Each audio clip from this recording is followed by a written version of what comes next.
Good afternoon, everyone. My name is Kristen Salas. I am one of the mentor attorneys here at the Dallas Volunteer Attorney Program.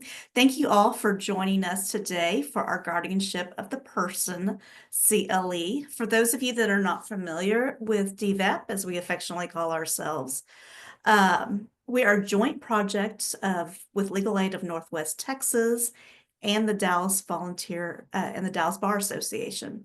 And our primary mission is to match low-income Dallas residents with private attorneys that will work their case from start to finish pro bono. We get a wide variety of cases. And one of the common types of cases that we get fairly often and definitely need attorneys to help with are guardians of the person. At DVAP, we only do guardians of the person. We don't do guardianships of the estate for the mere reason that usually our applicants, because they're low income, are not able to qualify for the bond to become the guardian of the estate. So we literally just limit it to guardian of the person. If you are interested in volunteering, please reach out to Marcella and we will be happy to find you a case to work on. So today, to teach us all about how to do guardianships is Tanner Hartnett. Tanner is a partner at the Hartnett Law Firm where she practices probate litigation and guardianship with several members of her family. She graduated from Ursuline Academy here in Dallas and then bolted to New York City, where she got her bachelor's degree from Fordham University. Ultimately, she left the big lights of the Big Apple for the big dust storms of West Texas and got her JD from Texas Tech. She's primarily focused her practice on guardianships and administrations. She spends a substantial amount of time on guardianships and probate cases taken from our DVAP program. She's been named a Super Lawyers Rising Star.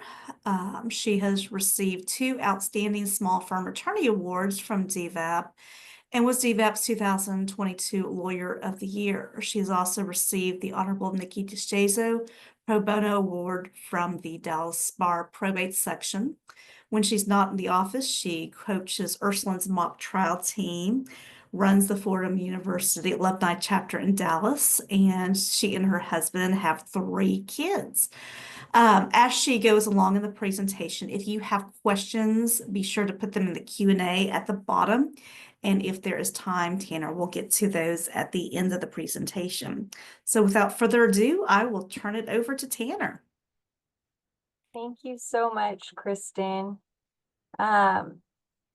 As Kristen mentioned, I do a lot of the pro bono cases with DVAP, focusing a lot on guardianships. And then I have pretty much limited my practice to almost entirely guardianships and administration. So this is my primary area of focus, and I have several of these pending right now.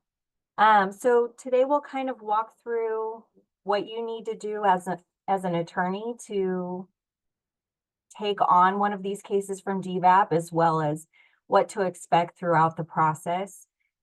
To me, and maybe it's because I've been doing it for so long, this process is a fairly simple process, but it's an extensive process, and it is a lot for many of these individuals to take on. They don't really know what they're getting into. Maybe a doctor recommended guardianship to them, or a friend went through it, and so they're all just kind of facing this for the first time, and it's a lot of information for them to take in. Okay, so first things first, you cannot take one of these cases unless you have been certified by the state bar to take on a guardianship case. So there was a provision added in its estates code. Well, okay. Sorry, I forgot about my little overview here. So this is kind of, we're going to talk about what you need to do, what the application looks like, the citation and notice required, other players you may interact with throughout the guardianship process, what to expect at the hearing, and kind of the final steps from all of that. So this first thing that I was mentioning is the attorney certification. So Texas Estates Code 1054.201 added a requirement that anybody who is representing any person interested in a guardianship, so that's whether it's the applicant, a family member, if you want to be an attorney ad litem or a guardian ad litem, it doesn't matter. To participate in these proceedings, you have to have taken a 4-hour course. Most people do this through the standard 4-hour ad litem training. Some of them may be 4.5 hours now, but they are offered by the state bar regularly throughout the year. And you can take them in person, you can take them online, but you have to take one of them. They're going to cover kind of the basics of guardianship more in depth than what I do today, but they put a lot of focus on less restrictive alternatives, which we're going to talk about in just a minute. And this training that you attend, whichever one it is, it must include at least an hour on those less restrictive alternatives. And it's very important to note that this expires. And your first time that you take the course to get certified, it's going to expire in 2 years. And then after that, as long as you renew properly and move forward, then it renews every 4 years after that. So you just want to get that on your calendar, because if you let it expire, then you have to start all over. And then you go back to doing the 2 years before you can renew every 4 years again. So when DVAP sends me a case, or even when I just have a client come in the door, the first thing I have them do is they're going to come to the office. I prefer to meet with these individuals in person if possible, so that you can really kind of get a feel for what their knowledge is, for a better understanding of their situation. I often ask that they bring the alleged incapacitated person, also called the proposed ward. I don't love the term ward. I think the courts are kind of moving to the alleged incapacitated person, but the estates code still talks about proposed wards. So you may hear or see those phrases interchangeably, maybe throughout my presentation, but also in the forms and the estates code as you're looking for them. But when I have them come in, they always ask what to bring. And I don't have them bring anything to our initial visit. And the reason for that is there's so much information that they're getting at one time. And if I send them requests for things, they want to know, what do you need this for? Why do I need to bring that? And none of that information is really essential for our first meeting. So instead, what I do is I send them away with a list of things that they need to collect, whether that's addresses for family members, birthdays, social security numbers, driver's license numbers, whatever it is. They have a list of homework that they go away, they get me that information and bring it back at another time. That way we can focus just on why we're here and what to expect. So one of the things I want to know right off the bat is who referred you. Did a doctor refer you? Did a school refer you? Because sometimes, particularly with cases that are more borderline, maybe a higher functioning kid with autism, for instance, maybe doesn't need a guardianship. But if a doctor or a school is telling these individuals that, hey, we think guardianship is going to be best for you, that tells me that I need to look, that we're moving forward in the right direction. So then we talk a lot about why there's a need for guardianship. What are you having troubles with? Some of the courts don't want to grant guardianship until you have had a problem. I don't love looking at it that way, because it creates an unnecessary emergency when that happens. If you wait for there to be a problem, then you've already entered an emergency. You likely have to get a temporary guardianship. That adds time, that adds costs for all involved, and we don't want to do that. So what do you anticipate that you're going to have problems with? For instance, has your child's physician said, hey, they're turning 18. We're not going to be able to continue to communicate with you much longer. It's time for you to start looking into this. Or I've had individuals who are having difficulty obtaining medications for their kids, or individuals who maybe suffered from a traumatic brain injury and they need a representative to go file a personal injury lawsuit or whatever. There's a multitude of reasons that you might need a guardianship. And so I want to know why they're here and whether it's for a very specific situation or whether we're looking at a broader need to cover all of the individual's basic needs. Then I'm going to move on to giving them a guardianship overview, which is pretty much what we're going to do today. And then I start by taking their basic information that I'm going to need in the application, the affidavit of inability to pay, if that applies, and the case information sheet that you're going to supply to the court investigator's office. We do as much of that as they can that they know off the top of their head, and then anything else goes in that homework list I mentioned earlier. I put in here that it's helpful to meet the alleged incapacitated person. You have issues with confidentiality and privilege with who's in the room with you during the meeting, but I have found that sometimes the individual is maybe better off than the parent has alleged, or sometimes they're worse off than the parent has alleged. And some of that comes from a lack of understanding about what guardianship is covering, and why I might need to know the extent of the situation or how bad it is. And some parents just want their kids to be independent. They want you to see their kid in the best light possible. And that's understandable, but I need to know where they stand, where their abilities lie, so that I'm making an accurate representation to the court about what their needs are. Sometimes they bring them with them to our meetings. Sometimes we'll hop on a Zoom call and I'll meet them separately or just briefly. Or if we are doing our initial meeting on a Zoom call because it's too difficult for them to travel to my office at that time, I'll try to meet with them and then have them step out. Okay, so assuming you've taken the training course or you intend to take the training course, I'm not going to go through all of the less restrictive alternatives and supports and services today because you're going to get all of that or have gotten it at that training. But in terms of how it impacts this process and how to deal with a client, what I'm going to do is I'm going to explain what less restrictive alternatives and supports and services are, ask them if they have explored any of those already, give examples of what some of those are, like, okay, can your child read?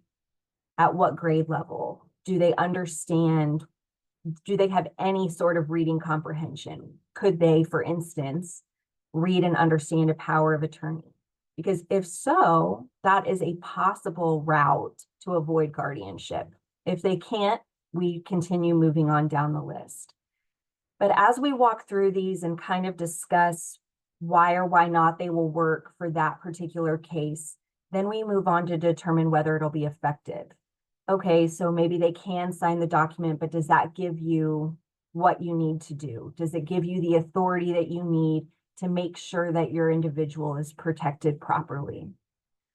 Some examples of the less restrictive alternatives, like I mentioned, are the powers of attorney. Sometimes you just need someone to serve as a representative payee. And other times you might consider a supported decision-making agreement. And I'm going to single this one out for everyone. So the supported decision-making agreement is in Texas Estates Code 1357.001. My experience has been they don't work. They should, because they're statutorily allowed, and that should be enough for people to follow the code and honor them. But I have found that people are skittish around them because they don't understand them. They've never seen them before.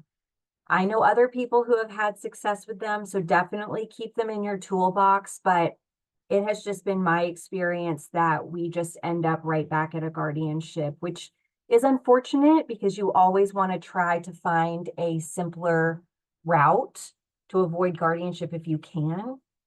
But just something to consider about going back to that idea of what the effectiveness of the document is going to be and whether it's going to truly give you the authority that your client is going to need. So then I'm going to walk through the application with them, either at that initial meeting or at a subsequent meeting. The application, if you don't have access to the Dallas Bar Association's probate manual, I strongly advise that you buy it. It is worth every penny. I think they're updating it, but it would be worth it to buy it now just so that you have it. It gives you pretty much all of the forms that you're going to need to get through this guardianship process. And I believe DVAP can also help you with some forms if you need that as well. But the application is going to be fairly basic. It's going to go through the personal information. So who is the applicant? Who is the proposed ward or the alleged incapacitated person? A little bit of information about them. How old are they? Are they male or female? Are they living with the applicant? If not, where are they living? And so the going through all of this seems pretty basic, but you have to have all of this in there and you don't want to miss anything. There's also some options for if people need to have their information hidden for any reason. And all of that information can be found in the Dallas Bar Association's probate manual form.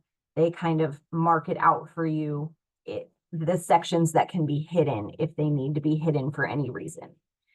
One thing about the personal information and the request to serve is who can serve. So when you have parents involved, everybody wants to know if there can be co-guardians or can they appoint a successor guardian. And with co-guardians, you can have that situation in very limited circumstances.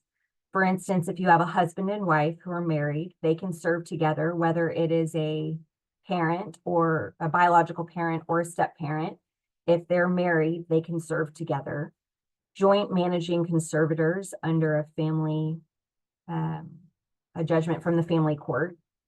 Or if you were appointed co-guardians in a different state that maybe allows different forms of co-guardians, if that is then transferred into Texas, those individuals can continue serving together. Or if they're parents of an adult alleged incapacitated person who was never subject to a suit affecting the parent-child relationship, which is interesting because I didn't know about that part. And I actually have a case right now where this has come up and I have insisted that the parents can't serve together. But now that the individual is an adult, perhaps there is an avenue for them to serve together. So that was an interesting thing that I had not noticed in that statute before. In terms of a successor guardian, you can't do that in this guardian application or throughout the guardianship process. What I recommend to people is if they are appointed, that they create a declaration of guardian in the event something happens to them. And I believe there may also be an opportunity for you to put that in your annual report as someone who could step in. For those of you who may not know or who may have never faced it before, the court is not required to follow that declaration. They will do the best they can to honor the preferences of the guardian as well as the preferences of the alleged incapacitated person. But let's say that I did a declaration today and I don't die for another 30 years. My child is still living and still needs a guardian. In 30 years, the person I appointed today may no longer be in the best interest of my child. And so the court is going to look at a variety of factors to make sure that they are putting the incapacitated person in the best position for success, even if that is not with the individual that you initially asked to be the successor. As you go through the application, you're going to get to a portion about the diagnosis and what is the basis of the incapacity. Particularly if you're working with a parent, less so if you're working with friends or other third parties, they're going to have a lot of information about the diagnosis. But even with what the parents tell me, I really prefer to see a copy of the certificate of medical examination before I document this in the application. I want my application to mirror what the evidence is going to show. And that is particularly important as you get to the part about whether this is a total guardianship or a partial guardianship. Doctors don't always, they mark the box on there that'll say they understand what incapacity means for terms of guardianship, but they don't practice in this area of the law. And some of them have not really come across guardianships that often. So they will mark partial incapacity, yet they will check that there is a deficit or a problem with every single box on the page. And I'll have an example of the CME as we move along. And when you've checked that there's a deficit with every single major area of functioning, then it's not partial just because they can dress themselves in the morning, or at least in my opinion, in the way that I choose to advocate for this, I don't believe that that's partial guardianship, because your applicant is going to still need pretty much full powers in order to adequately care for that individual. Allowing them to get dressed on their own, while a skill that is great for them to have, to me does not really impact the idea of a total or partial guardianship in terms of the powers that are required. So I want to know what the doctor says. If they said partial, I want to know why, so that I can explain that in my application and be prepared for that at the hearing. Then you're going to go into the income and assets. I know Kristen mentioned that we don't do guardian of the estate. I do mention to people, and it has unfortunately come up, that let's say your child was in a car accident. Hopefully not, but this unfortunately just happened recently.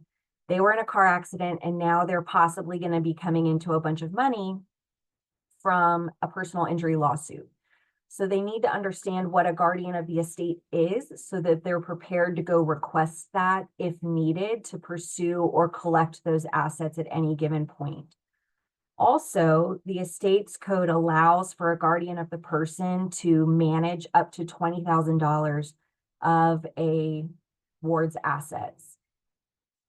I don't often see this in my DVAP cases, but it could be a situation where they have a small settlement, something like that, from one of these personal injury suits, or a small amount of money that they came into.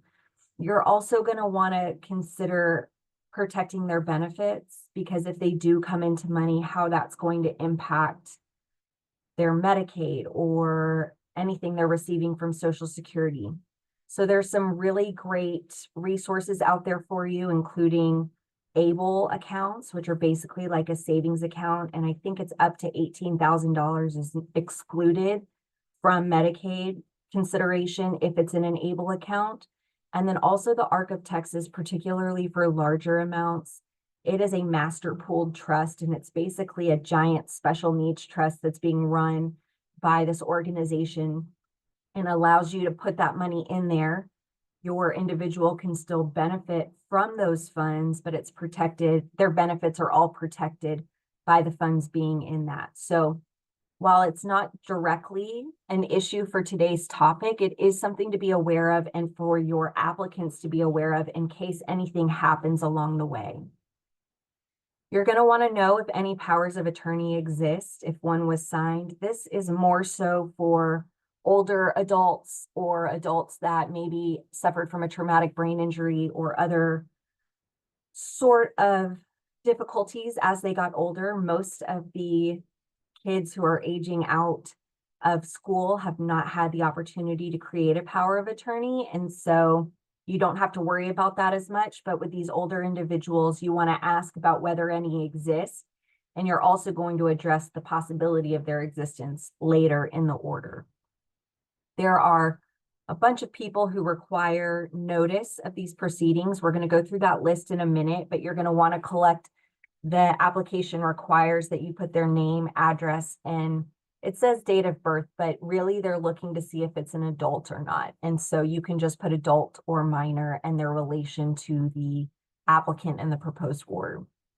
Make sure that you put a request for attorney's fees in there if you need it. If you're taking a case from DVAP, you probably aren't doing this for a fee.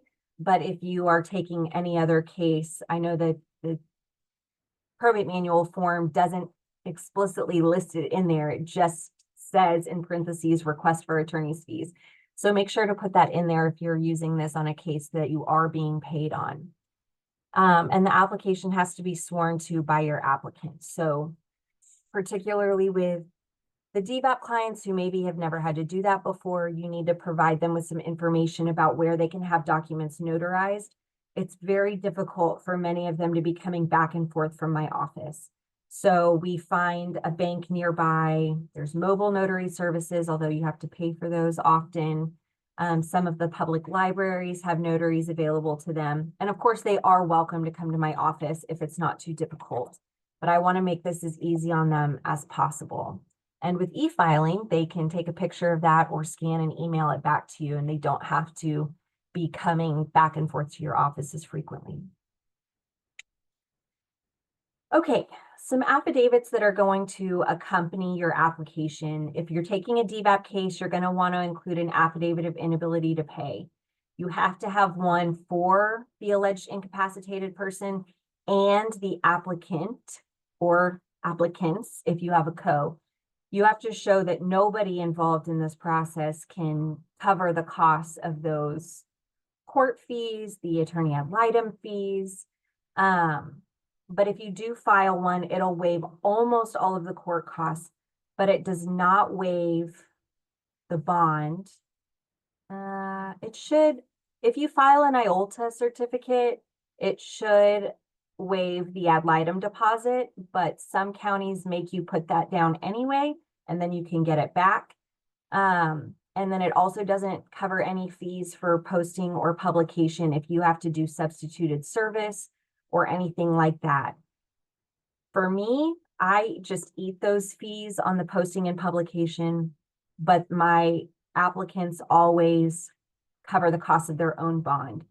I make them do that because they need to be accountable, which is the whole point of the bond, is to hold them accountable for those annual reports. But the bond is usually set at $100, and that is a lot to some people who are living paycheck to paycheck. And so I want to be very upfront with them that that fee is not going to be waived, so they can put a little bit away at a time if they need to. And then they don't pay for that until the end, but they need to be aware of that upfront. With an affidavit of inability to pay, if you did take this case from DVAP, the attorney needs to file an IOLTA certificate alerting the court that you are handling this case pro bono and that they're not paying your fee. The affidavit containing contact information, the Texas Estates Code 1101.003 is a relatively new requirement and one that I still often forget to do. Basically, this was designed to provide information, contact information to the players involved, the attorneys involved, the court investigators. It includes the name, address, phone number, and email address for anybody who's entitled to notice in the application. And that gets filed, but it's privileged and confidential. So you can't just march down there and get everybody's information. It's only going to certain people involved in the guardianship proceeding, but it is a requirement. All right. So the doctor's letter or the certificate of medical examination is one of the most important pieces of this puzzle. Sometimes they come to me with one, but we have a new updated as of September 2023. So you want to make sure that you are using the correct form, at least in Dallas County. Not every county has a specific form. It's got to be signed by a physician, a psychologist, or new rule, it can be done by a advanced practice registered nurse if they are supervised by a physician and the physician also countersigns the document. That's really helpful if it's difficult to get into the doctor's office for a new exam, because the registered nurse can kind of do that basic work, and then the doctor can okay it all, particularly if it's an individual that they see regularly. There's also some pretty important timing elements to this for a general incapacity, anything other than intellectual disability. Alzheimer's, traumatic brain injury, dementia, any of those, has to be an exam performed no earlier than 120 days before the application. So from the date you file your application. If the diagnosis is intellectual disability, then it can be based on an examination that was performed no earlier than 24 months from the date of the hearing. So those are very different, and it's important that you're keeping track of all of those. You would like to think that especially the 24 months is going to be plenty of time, but given how long sometimes this process takes, you'd be surprised how quickly these can expire. So you want to be keeping tabs on all of that, because you will have to have one that's in compliance once you get to your hearing. So maybe it was in compliance when you filed. If you had intellectual disability as your diagnosis, and it was based on an exam that was done the previous year, but then it takes a whole year to get through this process, you may have an expired examination, and then it has to be all done over again before you can have your hearing. Important to note that not every county requires a specific form, although Dallas County does have a form that they prefer that you use, which is here.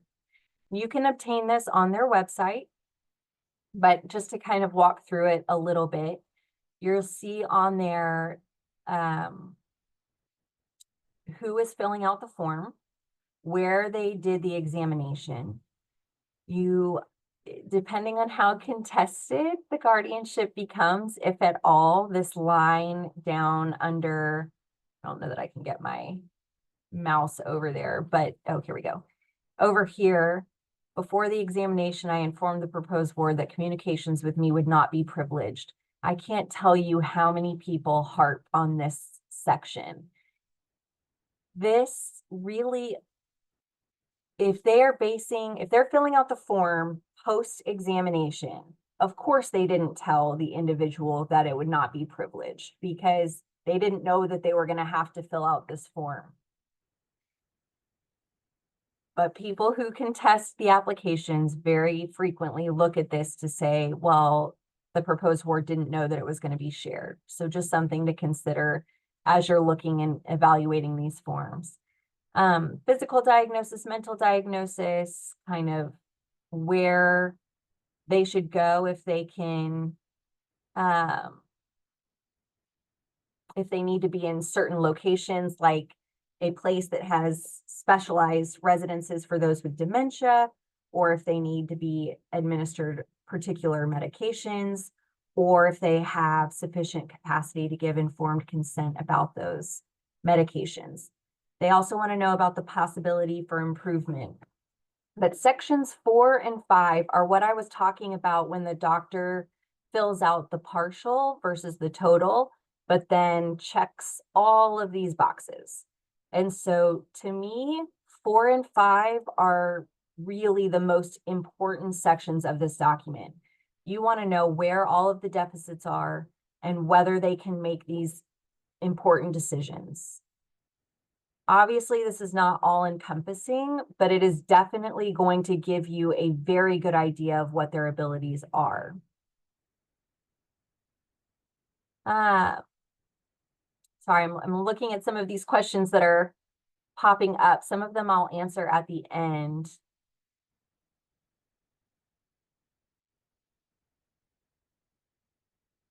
I'm going to circle back to these, the ones that are up there right now as we get towards the end of the presentation. If the diagnosis is intellectual disability, then you are going to have this section filled out. It doesn't need to be filled out unless IDD is part of the diagnosis. But if IDD is part of the diagnosis, this needs to be filled out. And if it's not, I would have them go back and fill it out. Then you're going to see the section about the total and the partial. That's really important. And then this also gives some descriptions explaining why they chose that And that can give you some answers as well. I always look to see whether the doctor believes that they could participate in the hearing. That is going to affect their attendance at the hearing. And then you'll see where they've added this section about supervising physician signature at the bottom.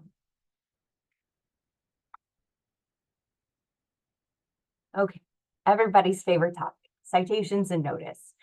And it's nice and confusing always for who has to have notice and who has to get served and in what way they have to get served. So I've tried to break it down for you guys in a way that makes it a little simpler. So right off the bat, when you file an application, the clerk is going to issue a citation to all persons interested in the welfare of the proposed ward, and that needs to be posted. Then there are individuals who have to be personally served, and the personal service, unfortunately, still has to be completed by a sheriff or constable. That goes to any proposed ward who's over the age of 12, the proposed ward's parents, a court-appointed conservator or person with control of the proposed ward, their spouse, and the person named to serve as the guardian if that person is not also the applicant. The sheriff and constable's office they do a great job. They try to not make it scary or frightening for these individuals, but when an officer comes to your door, that is problematic for people.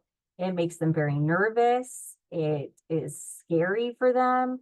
And with individuals who are already or who may be having difficulty understanding the broader aspects of their situation, that just gets magnified.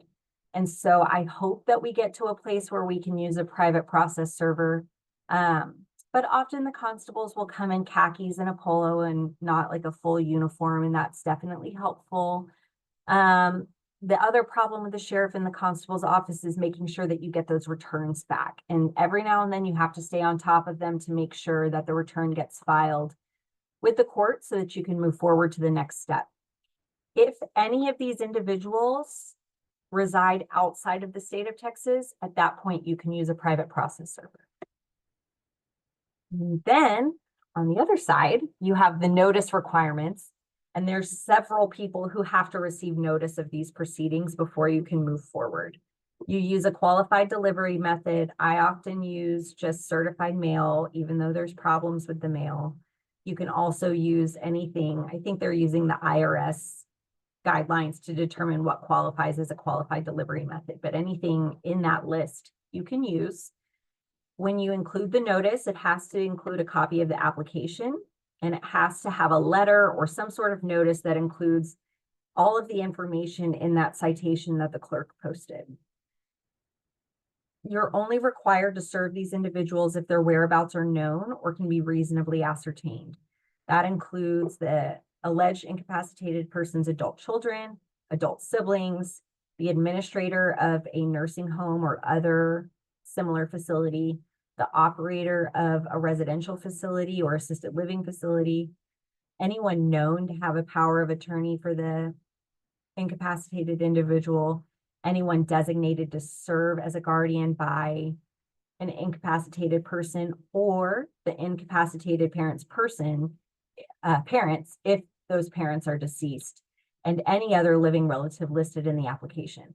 So you could potentially make it all the way to the third degree of relationship in order to provide notice. And so anybody that you name in the application has to receive either a citation or a notice if their whereabouts are known. If their whereabouts are not known, you can mention that in the application and also in your affidavit of service. If you think you know where they are and their mail comes back, you have the opportunity to serve them by posting without having to ask court permission. Or if it comes to it and you need to ask the court for permission to serve them in another fashion, you can file a motion for substituted service, and that will allow you to serve them by publication. And you just file that in Daily Commercial Record or any of the different newspapers that you may use to get that accomplished. But you have to have everybody receive notice or you cannot move forward. any of those individuals can also sign a waiver. So I put an example here of what one of my waivers looks like so that I can kind of talk about some specific areas here. The Texas Estates Code 1051.105 is what authorizes the use of waivers. I do a waiver of notice and a renunciation of the right to be appointed the guardian. And really what that's meant to do is to show support for whoever the applicant is. The waiver will start out by identifying who it is who's signing the waiver, how they're related to the individual. But you're going to want to include the magic language here, as well as any amendments and supplements. And so that way, if something does have to get updated, you don't have to send out a new notice. You don't have to obtain a new waiver. I include that in all of my waivers now so that we can just keep moving forward without having to go backwards if anything needs to be fixed. Then this next part is not in the probate manual. I started adding it when it arose in one of my cases, whether someone who had signed a waiver could serve as a successor guardian. I believe that these waivers are meant for the individual proceedings, but rather than risk it, I've started adding this language that says that they're waiving their right to serve right now, but you're not waiving your right to serve as a successor guardian at a later time, should this individual no longer be willing or able to serve.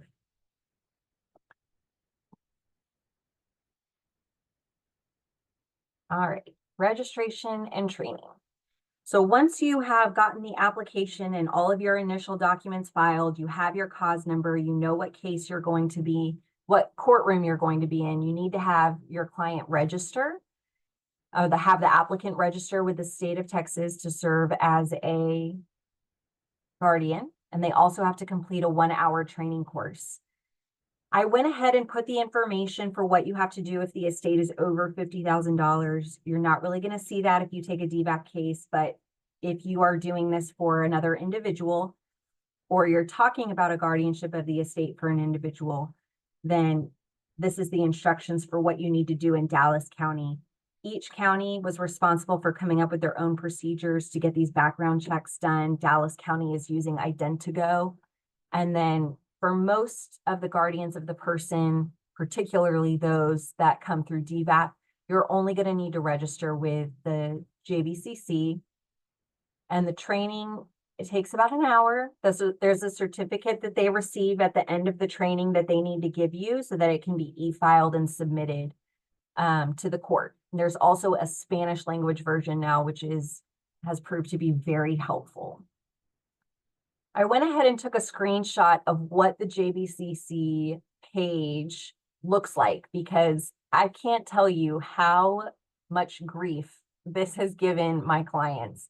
I give them very specific instructions that when they get to this page, a link that I provide them, they want to click on this big red button right here that says register a guardianship. Click here.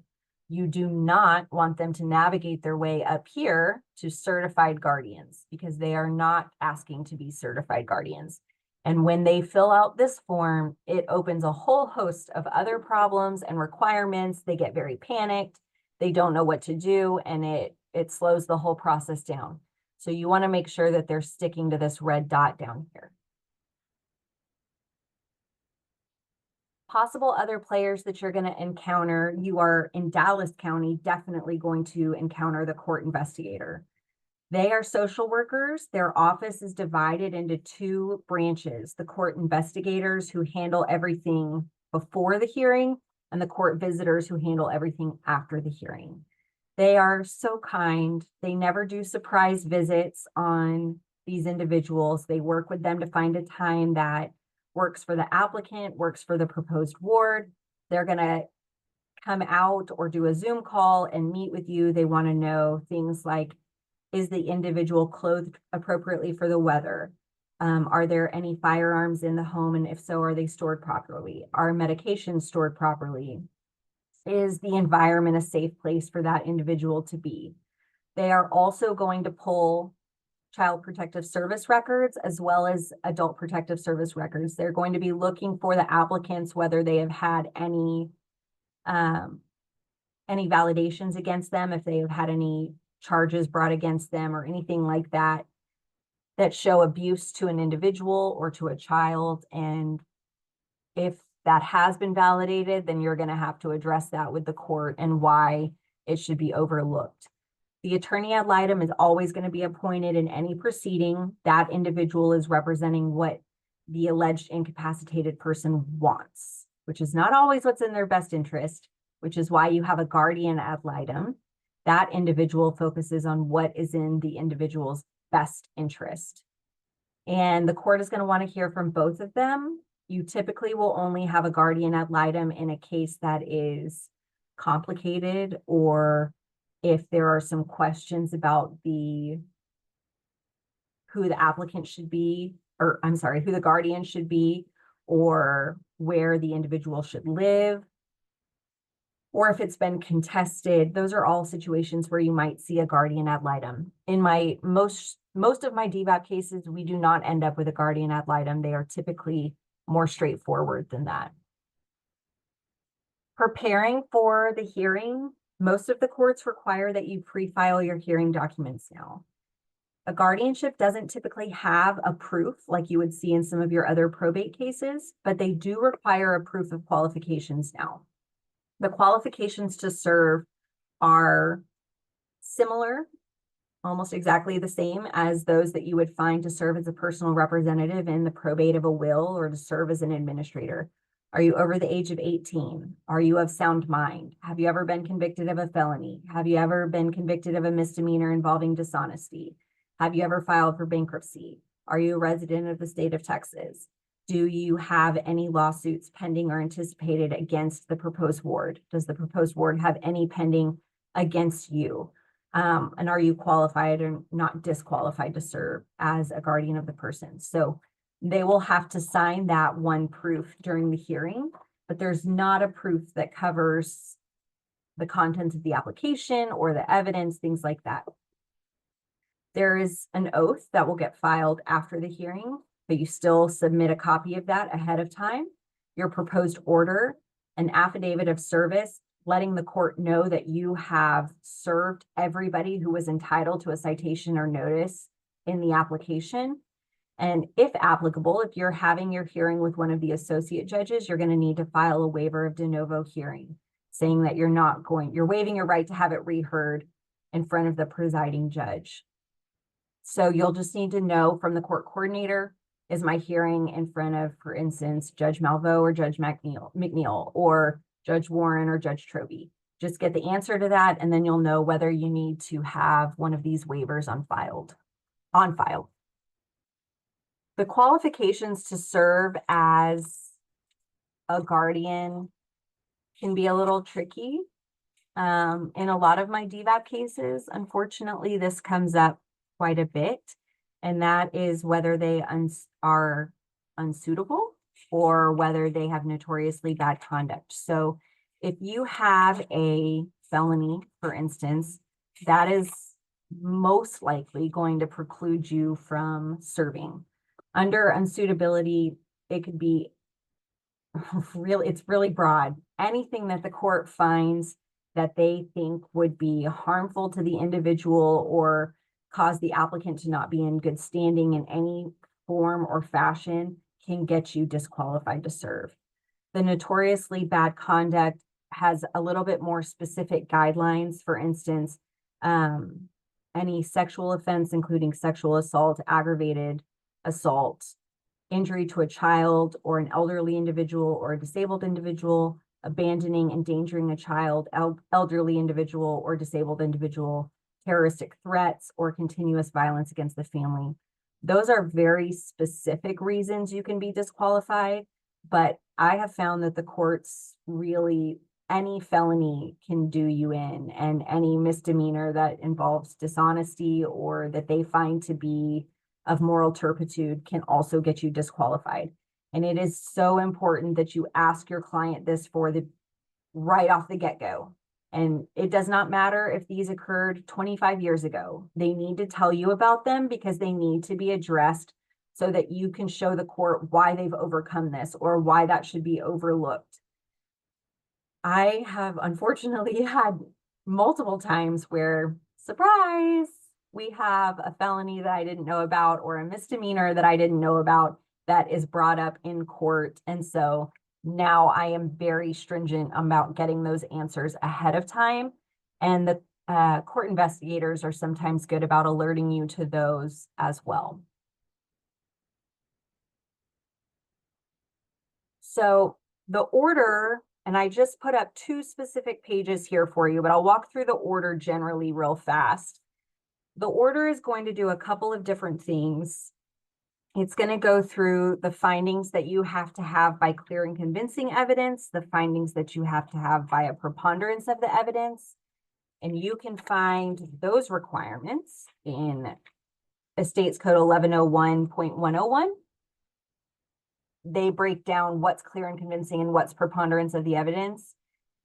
The form that most of the courts like to use now, you can also find in the probate manual, but it is very extensive. I mean, it's several pages long.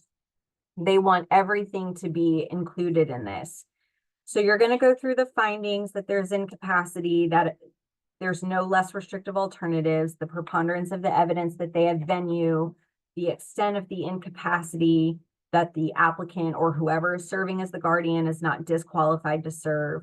You're showing that they are finding that the proposed ward is substantially unable to provide food, clothing, and shelter, maintain their physical health, their financial affairs, kind of going through all of that.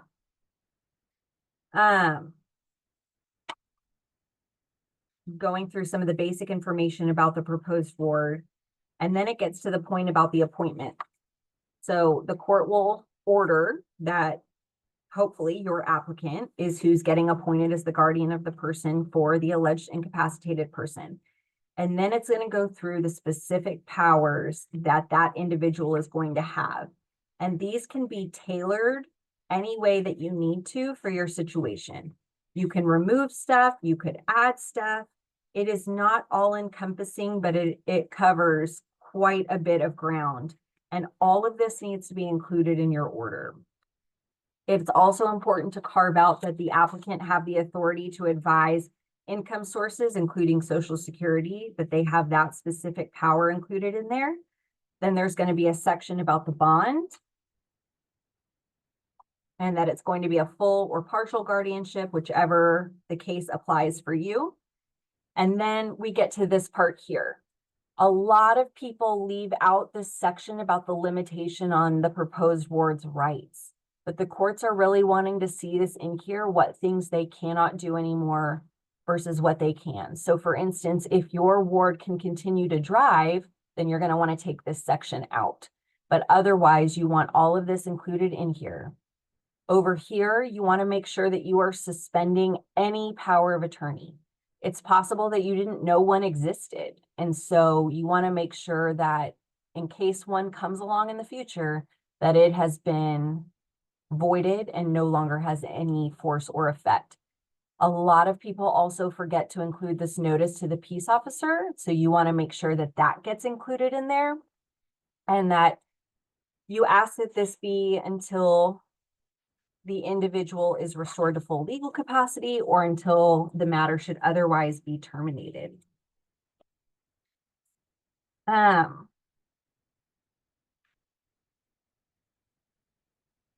We don't typically, or at least not in Dallas County, don't typically discharge the ad litems here, but it depends on their fee situation. I normally am discharged in my fee document, but if they are, for instance, only taking the $600 that is on deposit with the registry of the court, then sometimes the court will just discharge them directly in this order. All right. What to expect at the hearing. So we've kind of gone through some of this, what the clear and convincing standard is versus the preponderance standard. And generally, if it is a pretty basic, straightforward situation, you can really just have the applicant be your witness. But there are other times that you may need additional witnesses to come in, particularly if it's a close call or if there's a specific right that needs to be taken away or a specific right that needs to be maintained. you may want to have someone who can specifically address all of those different things. The process of the hearing is pretty standard. You're going to make announcements. You need to make it known whether the alleged incapacitated person is attending the hearing or not. And if they are not present, then you need to waive their appearance. I typically ask for the court to take judicial notice of the CME and the court investigator's report, although some of the judges don't like that I do that. But they're on the file and they're important. And so I want to make sure that they're brought up at the hearing, even if they're not being specifically addressed. I'll call my witness. I'll walk through the application, asking them yes or no questions, as long as it's not contested. For instance, Tanner Hartnett is a female whose date of birth is December 7th, 1987. Is that correct? And so forth, all the way down the application. I will ask them what kind of things that their individual can do on their own. What kind of things do they need specific supports and services for? And I also make sure to cover their qualifications. And hopefully, if you do all of that, the judge signs your order right away. Post-hearing, they'll need to go post their bond with the clerk, file their oath, and then they can obtain their letters directly. If you have an affidavit of inability to pay on file, those letters are free and they can just go down there and get them as needed. This is a copy of the annual report. You can also find this on the court's website under the guardianship forms section. There is a Spanish version that can help them understand what the questions are asking, but it's important to know that only the English version can be filed. This is a pretty basic form, but it is an extensive form going over everything that has gone on with the proposed ward, or now ward, over the past year. Have they had any major medical changes? Has their situation improved, deteriorated? Did they have to see any specialists? If so, why? And they will have to, have to file this every year. And if they don't, then their letters are going to expire. The only way to get new letters is to file your annual report annually. Once this is received, there's an order that's signed and the new letters are issued automatically. There's also the court visitors who can come visit and lay eyes on the ward annually, and you need to be able to account for that and make sure that you answer their call and provide a time for them to visit. If you're the guardian of the person only, you do not need to maintain an attorney. So they can do this step on their own. The last page tells them where to mail this into, and the court will take care of getting them their letters. So you can get out if you want to, or you can stay in, which is kind of addressed on my last slide here. So I told DVAP I was nervous about not having enough to talk about, and I feel like there was so much more I could talk about all the way up through now, but since we're running out of time, I want to just talk about these last little things.